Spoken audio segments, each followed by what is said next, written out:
안녕하세요, 최우섭입니다. 소니가 PS3와 PS 비타 스토어를 닫지 않겠다고 입장을 바꿨습니다. 이게 무슨 이야기냐면은 지난 3월 말에 소니가 PS3랑 PS 비타 그리고 PSP의 스토어를 폐쇄하겠다고 밝혔었거든요. 바로 이 기기들입니다. 골동품인데 PSP고 PS 비타입니다. 그리고 그냥 간만에 생각이 나서 잘 있나 PS3도 갖고 있던 거 한번 꺼내 봅니다. 오늘 주인공이니까 옆에 이렇게 세워놓고 이야기를 하도록 하겠습니다. 네, 그래서 4월 20일 새벽에 소니 인터랙티브 엔터테인먼트 CEO인 짐 라이언이 본인 이름으로 PS 블로그에다가 글을 올리고요. 공식적으로 이 두 기기의 스토어를 정상적으로 운영하겠다라고 밝혔어요. 마켓 폐쇄 발표는 잘못된 판단이었다라는 말도 덧붙였어요. 그래서 결론적으로는 이 PSP 스토어는 오래전부터 이제 닫는 게 얘기가 됐었고요. 그대로 닫히게 됐고, 이 PS 비타랑 PS3 같은 경우에는 그대로 열려서 계속 운영이 된다고 합니다. 짐 라이언이 밝힌 명분은 아직도 많은 PS3랑 PS 비타 이용자들이 열정을 가지고 제품을 보고 있다는 것을 알게 되었기 때문이다 라고 했는데, 이 발표가 생각보다 큰 반발을 샀었거든요. 그래서 일단은 그걸 번복하고 계속 유지가 되는 걸로 보이는데, 껄끄러운 단어가 하나 있었어요. foreseeable future라는 좀 애매한 단어가 들어간 걸 보면은 당분간은 유지가 되고 언젠가는 다시 상황을 봐서 닫히기는 하게 될 것 같아요. 그걸 피할 수는 없을 것 같습니다. 그래서 이 플레이스테이션 스토어 닫히면 어떻게 되냐, 이걸 좀 명확하게 보자면은, 이번에 소니가 발표한 내용은 완전히 모든 다운로드를 폐쇄하겠다, 이 기기들을 끝내겠다라는 게 아니라 마켓에서 새로 콘텐츠를 구입하는 결제, 구매 시스템을 지운다는 거예요. 폐쇄 이후에도 온라인 통해서 기존에 샀던 게임 다운로드 이런 것들은 원활하게 다 된다고 합니다. 그러니까 한마디로 이제 새로운 게임을 살 수는 없게 될 뻔했다라는 거예요. 여기 문제는 두 가지인데, 일단은 구매처가 사라지고 이 플랫폼이 수명을 다했다는 거에 대한 공포죠. 사실 PS3도 그렇고 이 PS 비타도 아직 쓸만해요. 사실 PS3는 저도 이제 박스에 넣어놓은 상태지만 PS 비타는 아직도 게임 하고요. PS4에다가 원격으로 연결해서 게임을 하기도 합니다. 어쨌든 지금 PS5가 나온 이 시점에 신작이 나오지도 않는 PS3를 붙들고 있냐, 그게 사실 지금 게임을 더 이상 사지 않는 거랑 더 이상 살 수 없는 거는 게이머들한테 사실 좀 전혀 다른 문제거든요. 아직도 이 기기만 갖고 있는 사람이 있을 수도 있고요. PS 비타 같은 경우는 모바일로서는 할 만한 게임 꽤 많이 남아있다고 보고 있습니다. 닫는다는 거는 어쨌든 이 게임 기간 이제 완전히 끝났다는 거고, 이제 유저들이랑 소니랑 이제 헤어지자, 빨리빨리 이제 손을 놓겠다는 거거든요. 이게 PS2까지는 사실 큰 문제가 없었어요. 그 이전에는 팩이나 아니면 디스크로만 게임을 했으니까요. 폐쇄를 고민하는 소니의 입장도 당연히 이해는 갑니다. 이게 문제가 뭐냐면, 다운로드 서버를 운영하는 거는 괜찮아요. 그냥 파일을 전해주기만 하면 됩니다. 그런데 소니를 괴롭히는 문제가 뭐냐면 결제 시스템이거든요.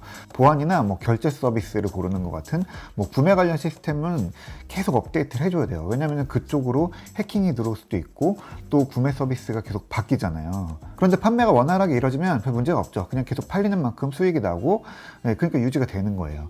근데 지금 보면은 실제로 팔리는 게임은 그렇게 많지 않다는 거죠. 그러니까 여기에는 결국에는 개발, 유지 보수 인력 이런 것들이 다 들어가고, 이런 거 비용인데 그게 이미 뒤집어졌다라는 거를 소니가 공식적으로 밝히진 않았지만 이렇게 닫겠다고 하는 거는 사실 이게 뒤집어졌다는 거죠. 그리고 두 번째는 이 디지털 콘텐츠에 대한 본격적인 고민인데, 어떻게 보면은 이제 완전한 종료가 있을 수도 있겠다라는 게 우리 눈앞에 이제 비춰진 거예요. 이런 디지털 플랫폼이 겪는 어쩔 수 없는 일이고 어쩔 수 없는 문제기는 해요. 결국에는 인프라를 운영해야지 서비스가 유지가 되는데, 유지 비용이랑 매출이랑 상관구도 아까도 말씀드렸지만 이게 뒤집어지면 기업 입장에서는 이걸 끌고 가기가 굉장히 어려워지는 거거든요.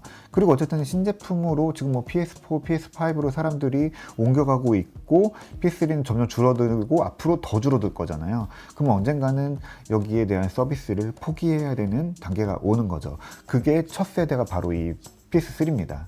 그게 지금은 구매 프로세스가 막히는 걸로 시작이 되지만, 언젠가는 이게 다운로드도 막힐 수 있지 않을까라는 걱정도 되는 거죠. 물론 다운로드는 계속 끌고 가긴 할 거예요. 이거는 신뢰의 문제니까요.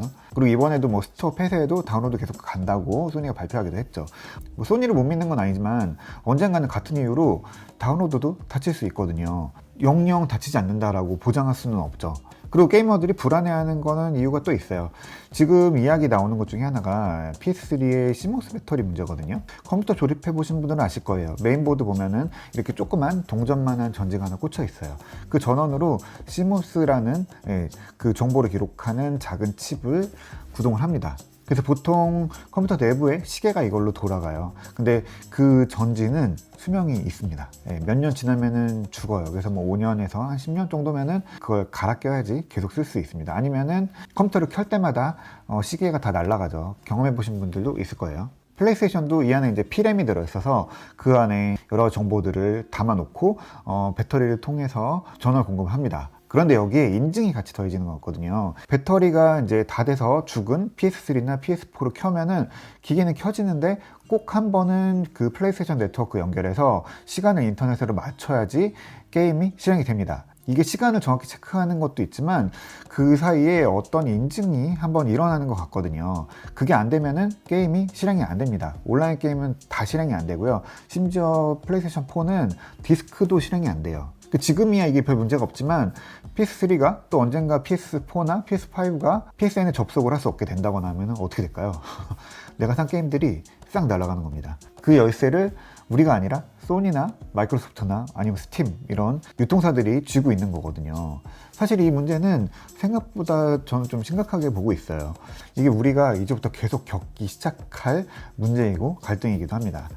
자, 디지털 콘텐츠를 산다는 건 어떤 의미일까요? 디지털 콘텐츠는 형태가 있다고 하기에는 손에 잡히는 미디어가 없고, 기존에는 게임을 산다 그러면은 이런 걸 사는 거예요. 내가 게임을 샀다라고 하면은 이 안에 들어있는 이런 칩이나 아니면은 이런 디스크를 사는 거거든요.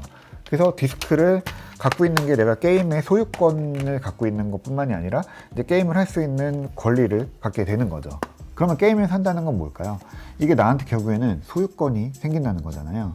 내가 버리지 않는 한은 계속 갖고 있을 수 있어야 되고 계속 필요할 때마다 쓸 수 있어야 돼요. 관리를 잘 못하거나 뭐 잃어버리거나 뭐 이제 더 이상 안 쓰겠다고 버리면은 그때는 끝나는 거죠. 그 모든 결정권이나 관리의 책임이 저한테 있는 거죠. 근데 디지털 콘텐츠 같은 경우에는 제가 직접 뭔가를 갖고 있는 게 아니라 서버에 클라우드에 이제 맡겨놓는 그런 상황인 거죠. 그래서 그 소유권이 유지되는 거, 유지되지 않는 거, 이 차이는 굉장히 크거든요. 소유권이 유지되지 않는 거는 구독이나 대여 같은 서비스들이 있죠. 그래서 이런 서비스 플랫폼들이 콘텐츠를 얼마나 오랫동안 유지해 줄 것인지가 진짜 중요해요. 뭐 게임은 세대가 있으니까 이제 뭐 3, 4, 5 이렇게 넘어가면서 예전 거는 조금 비중을 낮추겠다라고 하면 뭐 그럴 수도 있다라고 생각할 여지가 분명히 뭐 있을 수는 있어요. 근데 이게 책 같은 건 어떨까요? 뭐 음악이나 영화 같은 것도 어떤가요? 이게 사실은 디지털 콘텐츠 구매가 풀어야 되는 되게 심각한 문제거든요. 예전에 2014년쯤에 KT가 전자책 사업을 접었어요. 올레 이북이라는 서비스를 했었는데 이제 별로 잘 안 돼서 그걸 접으면서 바로북으로 사업을 이관했거든요. 그러면서 구매 내역이 다 넘어갔는데 양쪽에 모두 있는 책들은 그래도 이전이 잘 됐어요. 그런데 내가 올레 이북에서 산 책이 바로북에 없어요. 그러면은 이전이 안 되는 거예요. 그때 이용자들 반발이 좀 있고 디지털 콘텐츠를 잃어버릴 수도 있구나 라는 거에 대한 불안감이 여기서 시작이 됐거든요. 그나마 뭐 이전이 돼서 다행이다라고 할 수는 있는데 언제 날아갈지 모르는 건 사실이죠. 그리고 만약에 제가 죽고 나면은 제가 샀던 그 디지털 콘텐츠들을 어떻게 할까요? 이걸 가족한테 남겨줄 수 있을까요? 이런 디스크나 뭐 책 같은 거는 그냥 이렇게 주면 되죠. 이건 이제 네 거야. 근데 온라인은 어떨까요? 이거 좀 골치가 아프죠. 그래도 우리가 많이 쓰는 구글이나 애플 비롯해서 뭐 국내에 많은 콘텐츠 서비스들 대부분이 콘텐츠는 가족에게 상속이 가능합니다. 이건 제가 예전에 한번 취재를 했었는데 가족이라는 걸 증명하는 뭐 가족관계 확인서 그런 거랑 사망진단서 이런 것들을 제출하면은 보통 소유권을 넘겨받을 수 있어요. 대신에 뭐 메일 같은 개인정보는 대부분 안 됩니다. 콘텐츠만 가족이라고 하면은 그걸 상속받을 수 있습니다. 참 어렵죠. 이게 디지털 콘텐츠는 개념이 확실히 좀 다릅니다.